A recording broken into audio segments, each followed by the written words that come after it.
commence par la droite. Est-ce que la droite est de retour, Eugénie Bastier? Je vous ai déjà posé la question tout à l'heure, mais vous allez devoir me répondre à nouveau. On va écouter Bruno Retailleau. Il était l'invité ce matin de Sonia Mabrouk sur CNews et sur Europe 1. Il a une démarche assez claire, je le disais, précise. Il dénonce surtout une société laxiste en France. Il a beaucoup fait campagne sur ce thème-là, sur la fabrique des barbares, et il martèle ce message. Écoutez-le. J'ai indiqué que il y avait une société laxiste qui a déconstruit méthodiquement, méticuleusement, tous les repères, les cadres communs que sont l'autorité, le respect de l'autre, les hiérarchies. Cette société, précisément 68arde, qui a puisé ses valeurs dans les années 68arde, a engendré, a accouché de cette fabrique des barbares. Il faudra donc du temps pour que la famille, la restauration de l'autorité en famille, l'école, il faudra du temps. Et moi, on ne peut pas, en quelques mois, me demander d'effacer des décennies de laxisme. Voilà, Gauthier Lebret, l'axe est clair, il n'en bougera pas, Bruno Retailleau. Alors l'axe est clair, ça c'est sûr, c'est sa ligne, c'est ce qui l'a fait triompher hier, et il a eu raison de rester ministre de l'Intérieur jusqu'à hier soir, puisqu'évidemment s'il fait 75%, la question c'est va-t-il le rester encore longtemps pour affirmer sa ligne maintenant qu'il est président des LR? Est-ce qu'il a encore besoin d'être ministre de l'Intérieur, surtout si c'est pour montrer des désaccords avec Matignon? Il parle beaucoup de Nicolas Sarkozy, qui est resté ministre de l'Intérieur jusqu'au dernier moment, avant la campagne de 2007. Oui, enfin, ça n'avait rien à voir. Nicolas Sarkozy était avec Jacques Chirac, là il est avec un macroniste et avec François Bayrou qui a appelé à voter Ségolène Royal. C'est ce que dit Bruno Retailleau. Oui, enfin, c'est pas du tout excusez-moi, c'est pas du tout la même configuration. Nicolas Sarkozy, en plus, il devient. Mais il voulait créer la rupture avec Jacques Chirac, Nicolas Sarkozy. Oui, enfin, il a été ministre de Jacques Chirac hors période de cohabitation avec une majorité absolue à l'Assemblée nationale. Il prend l'UMP qui est un parti très puissant, Nicolas Sarkozy. Il fait la campagne de 2007 en asséchant totalement les voix de Jean-Marie Le Pen à qui il ne restait rien. On est dans une configuration totalement inverse où on a un Jordan Bardella ou une Marine Le Pen qui ferait plus de 30%, peu importe le cas de figure. Donc la question c'est qu'il reste plus qu'une place en face. Il reste une place. Est-ce qu'elle est pour la gauche, qui serait unie? Est-ce qu'elle est pour un héritier du macronisme, type Édouard Philippe ou Gabriel Attal? Ou est-ce qu'elle est pour la droite? Et le chemin va être long, le chemin va être très compliqué, parce que vous parliez d'union des droites. Il va faire l'union des droites avec qui, Bruno Retailleau? Avec Sarah Knafo et Éric Zemmour. Bon, c'est pas une insulte que de dire que Reconquête ne fait pas 30% dans les sondages. Ils vont évidemment pas faire une union des droites avec le RN, qui n'a pas le même programme économique. Si c'est Marine Le Pen, si c'est Jordan Bardella, ça se discute. Mais enfin, Jordan Bardella va pas aller se ranger derrière Bruno Retailleau et encore moins Marine Le Pen. Donc, c'est un trou de souris qu'il y a pour la droite. Alors, Eugénie Bastier. Non, je pense que l'objectif à court terme de Bruno Retailleau, c'est de tuer la candidature Édouard Philippe. Oui, bien sûr. C'est d'abord l'objectif numéro un. Après, il aura les mains un peu plus libres.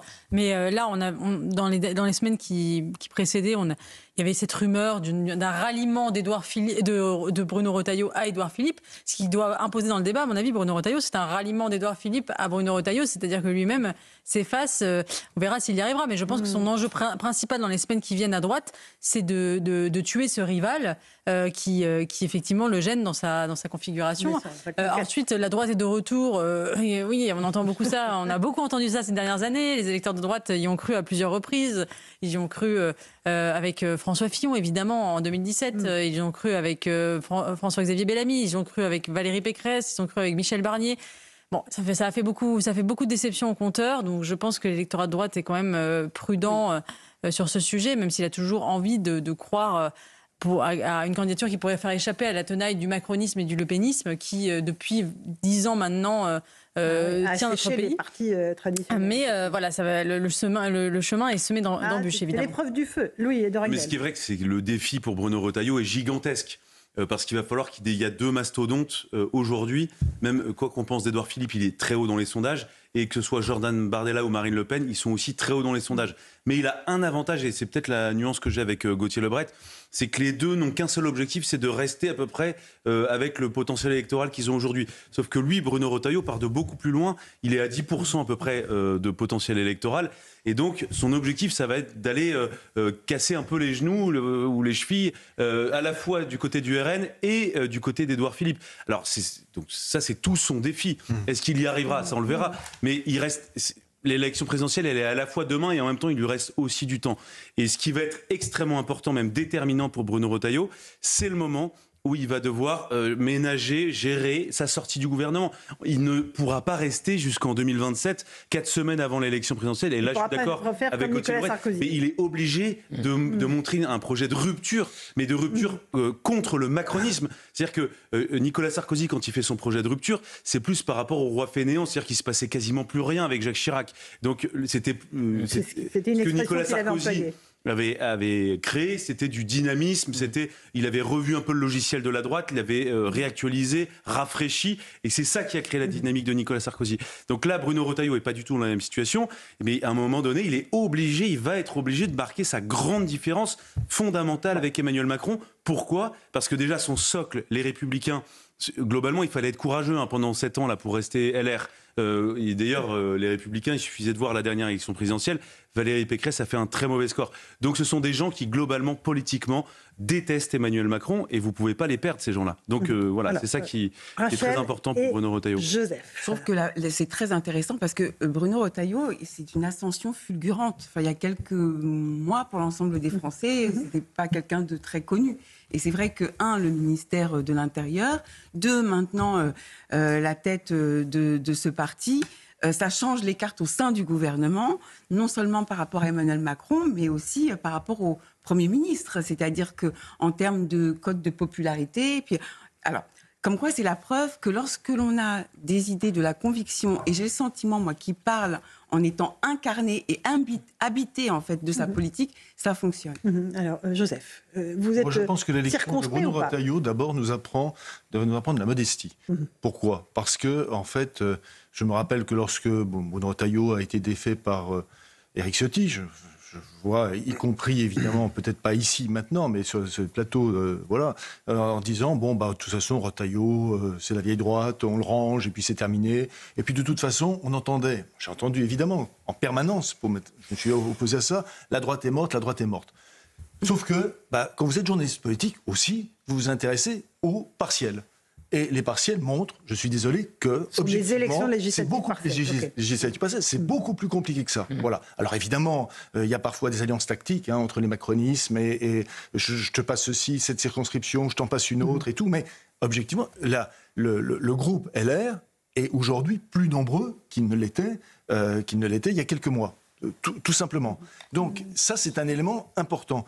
L'élément Retailleau, maintenant, on découvre Retailleau, mais par rapport à Macron, c'est simple. Il a l'opposition la plus franche, la plus terrible qu'il puisse y avoir avec Emmanuel Macron, qui n'est pas sur tel ou tel point du programme. Cette opposition, c'est la cohérence. C'est la cohérence, tout simplement. Mais il faut la manifester, il faut l'exprimer, c'est-à-dire que Bruno Retailleau, depuis évidemment son soutien à Fillon, depuis Force républicaine, on peut lui faire tous les défauts du monde, sauf celui de l'insincérité et sauf celui de l'incohérence. Il est cohérent. Il est cohérent, c'est absolument évident. Face à un adversaire, et il suffit qu'il continue à parler pour que, bien sûr, on voit la différence. Par contre, il y avait plus de sièges LR avant la dissolution à l'Assemblée nationale. Oui, après, c'est vrai. Ils ont perdu 20 sièges à la dissolution. On pensait qu'ils allaient en perdre beaucoup plus. Non, ce que je dis, c'est qu'ils ont gagné aux partielles récentes. D'accord. Et LFI vient de prendre une rousse dans une partielle. Voilà, absolument. Et ça c'est des éléments... C'est une rousse électorale, oui. Oui, c'est important parce qu'elle est passée de mémoire, elle a dû passer de presque 30, vous dites le bras, dites-moi si à 9 et quelques. Donc il y a une chute, et ça c'est intéressant. C'est ce que vous dites très souvent sur LFI. Ce qui est marquant, c'est les adhésions LR. Il y a une vraie poussée des adhésions. Ils ont passé la barre des 100 000, ils sont autour de 120 000 adhésions. C'est très important, ça.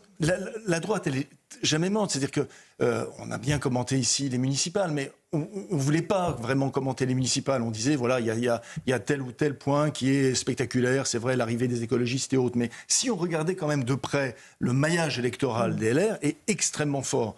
Et je termine sur ce point pour me tourner vers Édouard Philippe. Je crois que toute la stratégie du Bruno Retailleau, c'est pour ça qu'il a parlé des municipales, va consister à vider Horizon. Et ça, déjà, moi, je peux vous le dire, pour le connaître, dans l'ouest de la France, Maine-et-Loire, ça ou autre, les maires qui jusqu'à présent étaient Horizon se tournent aujourd'hui vers Bruno Retailleau. Alors, ils sont dans la salle d'attente, ils vont dans la salle d'attente, ils vont dans l'antichambre du médecin. Voilà, c'est ça. Et ce week-end, discours ultra offensif, comme par hasard, d'Édouard Philippe à Marseille, à droite toute, sur l'immigration, sur les questions sécuritaires. Donc le duel, et là je suis 100% d'accord avec Eugénie et Joseph, le duel Philippe Retailleau a commencé ce week-end, et il a beaucoup plus de voix à aller chercher, à mon avis, du côté d'Édouard Philippe que du côté du RN, où c'est un vote de conviction bien accroché, que ce soit Marine Le Pen ou Bardella. C'est un peu la configuration de la primaire Juppé-Fillon de 2017. Exactement. On sait comment ça s'est terminé, mais avec ces deux droites, même si verbalement Édouard Philippe sur l'immigration, il est quand même très ambigu quand même sur l'islamisme. On l'avait vu avec le voile dans le sport. Si vous avez compris ce qu'il a dit à Sonia Mabrouk, personne n'a jamais compris ce qu'il avait dit à Sonia Mabrouk. C'était très ambigu. Il s'est tranché avec la clarté de. Oui, mais peut-être. Attendons que. Enfin, faut faire ça avec prudence, du centrisme, quoi. J'aime beaucoup votre analyse de la situation politique. C'est vrai.